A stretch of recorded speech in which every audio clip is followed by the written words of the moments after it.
map where the map was available at that time Yes. with a boundary.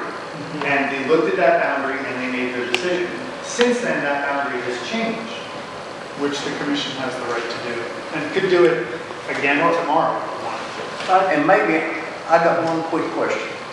Is that the only property that's exempt from the mountaintop assessment? Not from the mountaintop assessment. It is the only property that specifically has language in it saying that they do not have to pay for future improvements. Those are the only properties that have that deed language. So what would the language say when they are exempt from the mountaintop assessment, but not the RAD assessment? It would be silent on the issue.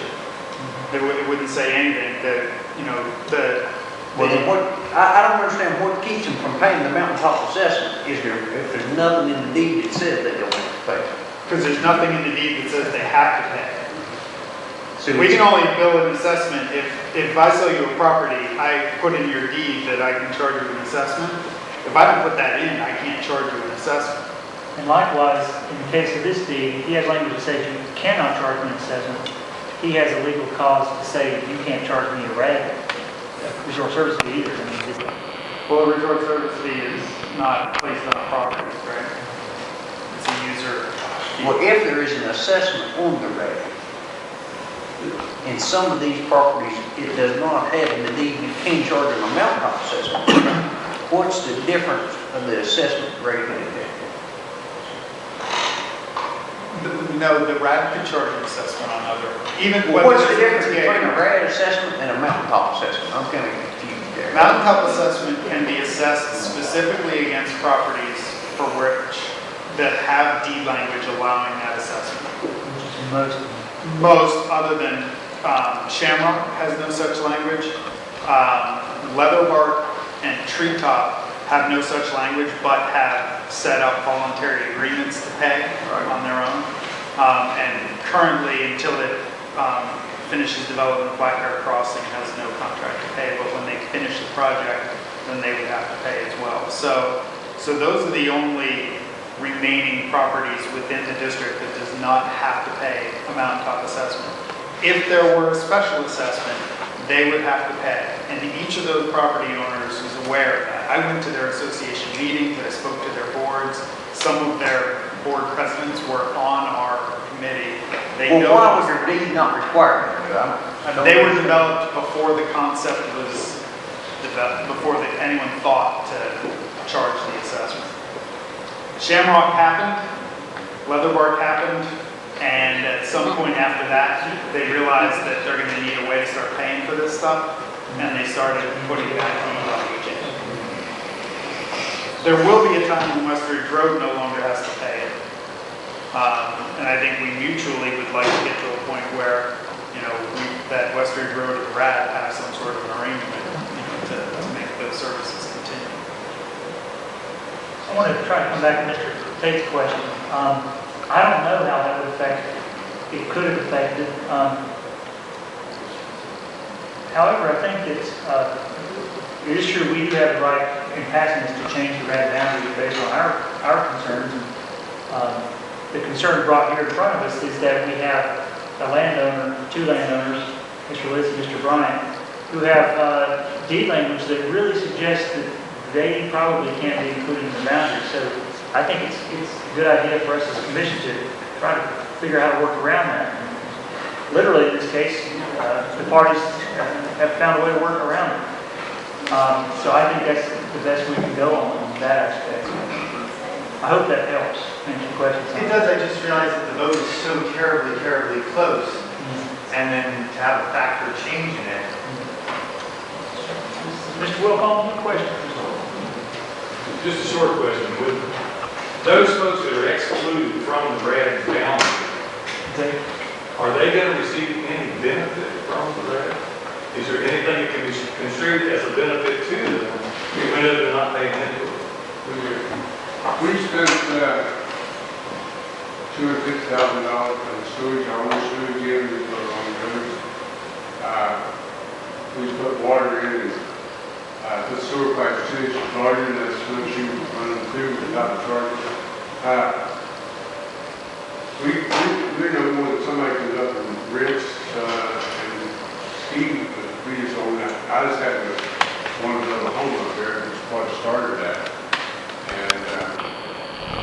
time we sold it, we reserved the right not to be, you know, involved in future, projects. So I don't know. That's a good The question. question is, with the money from the red benefit, the ones that aren't paying in? For instance, plowing the roads in the wintertime, do y'all privately plow your Yeah, roads? I paid $700 to have my road plowed last winter. Maybe Mr. Wilfong, another way of asking is, do you currently receive any MTA related benefits? What's that? Do you currently receive any benefits as a result of the mountaintop assessment in which you? No more than you receive, people in Ryan receive, everybody from the county receives benefits. Well, I would say the primary benefit that they received was access to Silver Creek Drive, right? What's that? Access to Silver Creek Drive, Silver Creek Drive, and you need Silver Creek Drive to access your property. Yeah. So that's a benefit that they receive today without paying mountaintop assessments and would continue to receive. Which I also pay, $100,000 a year in taxes, that helps a little bit. County. It may be the kind of thing too, where in the future, let me ask you this. If you decide or a property adjacent to the, whatever the initial grab boundary would be, wants to become a member of the district, is it conceivable that you would want to be included in the district at a future date because you see this, let's say at some point in the future, the RAD is doing well and is providing a good service? I think that, Mr. Mayor, that if I went to and say, I want to join you, I think you'd probably let me in. I would ask Mr. Nimitz. He's giving you a lot of depth. We would take, the RAD would take, in my opinion, the RAD should take the same approach on that we take with any property who doesn't pay into the MTA. We would say, well, if you want the services, what are you going to pay? Right? So, and that's, it's a... Mr. Litz, Well, I guess, we'll get to you in just a second, Mr. Litz. for the first 3 years, the property owner is gonna pay zero. Am I correct on that? For at least the first 3. I continue. Okay, so if he wants to join, you should be going to ask him what he wants to pay. Because he doesn't pay into the MTA, right? And to take in more properties that don't currently contribute, I think works against, you know, what the So RAD he would have to give a donation at that point? I would ask that he come up with some way of compensating along the same lines that the The other, good news is that would be a RAD board decision. that would be a RAD. So with a mountaintop assessment, We have a whole. You gotta remember. Hold on, we have a lot of talks here one time. Now, before I get to Mr. Smith, there was a hand up over here somewhere. well, I got one more question first. Will the mountaintop assessment roll over into the same fund as the RAD? Or is it going to be two totally separate organizations? They're separate funds that would be used in concert to provide the same services. The idea of the resort area district is to raise additional funds. If the only way to, So will they be managed by two different groups? well, essentially the intent is for Snowshoe to contribute those funds over to the district and let the district do the work. The only way that we could eliminate the mountaintop assessment and that the RAD could take that on themselves would be to be a municipality. Because the residents don't vote, you can't levy an annual property tax against the residents or against the property owners. It would have only a political subdivision has the right to levy an annual real estate tax. The RAD is not a political subdivision and does not have that right. So the RAD gave up the right to levy an annual assessment in order to make sure that the property owners could be the ones who get to vote. You understand what I'm saying? And then the RAD understands that in order to do their work, they'll need to, you know, work with Snowshoe and take the mountaintop assessment funds together with the resort service fee funds, and that's how they do their work, by putting those funds together. Well, as far as the maintenance end of it, Yep. you know, from what I've heard a lot this week, that's what this money's for, is to upkeep and maintenance money. Yep. As far as the employee line goes, does the RAD hire their own employees, or does them employees stay under Snowshoe? The RAD would have a right to hire employees. In fact, if they pursue the ranger program, those rangers would have to be employees of the district, or the RAD would contract all of its services out. I think that that's what the board would decide to do, is do we want to bring on our own team? Do we think that's the best way to do it? Or do we believe that we should contract it to snowshoe or to someone else? But as far as just a maintenance end, 'cause I know y'all have several full-time maintenance employees year-round and then Right. extra in the winter. What is the goal at this point? Will they stay under snowshoe? Or will they automatically transfer over to red? No, there's no automatic transfer of any employees. You know, the snowshoe employees do that work right now, and, you know, unless the RAD comes up with, you know, an alternative way that they want to have those services performed, which I, you know, can't sit here tonight and tell you that I can think of one. But unless the RAD came up with an alternative way to do it, then those people would still, you know, would still do those jobs. But you would take RAD funds to do something like repave a road, right? You would use resort service fee funds. Well, Snowshoe doesn't have people who repave roads. That would be a contract, you know. So if you've got Snowshoe performing the basic maintenance through the MTA program, and then the RAD is able to go in and say, okay, we're going to pave that road. Let's hire a contractor to do that. That's how it would work. Well, I guess my question is not necessarily new construction or, you know, contractor construction, but just general plowing of roads, putting gravel in the road, fixing potholes. Right. If them employees works for Snowshoe, that the RAD puts the money to do that from now on, looks to me like there would be a conflict there.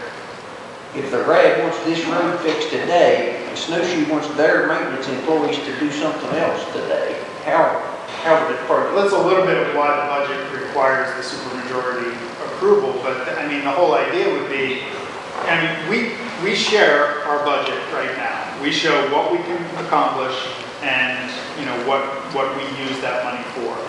And, you know, if we wanted to have, so let's, you know, I'll project forward and let's say we're talking about snow plowing, right? So now what I would expect to happen is for Snowshoe to provide the RAD with, this is what we plow, this is how much we spend, this is how we spend it. Now I would expect that RAD board to deliver the same amount of scrutiny that you gentlemen are delivering to me, you know, at this point in time, to challenge those costs, which is something that doesn't happen today, right? That mechanism doesn't exist today. To challenge the way that that money's being spent, and if that district decides they can budget additional money, and they can provide that to Snowshoe to provide extra manpower, they don't have to approve any sort of extra, you know, cushion or you know, what do you call it, you know, markup for Snowshoe to do that. I mean, because right now none of it's done at a markup. It's all done, you know, purely on the actual time and expenses that it costs to conduct it. And then Snowshoe could then, you know, either hire an additional person or give the guys that they have more hours to do that. Or the RAD could say, I think you have enough. In fact, you know, they can say, I just want you to do it better with the money you have. They can do that, right? We're not going to give you any of our funds to do that.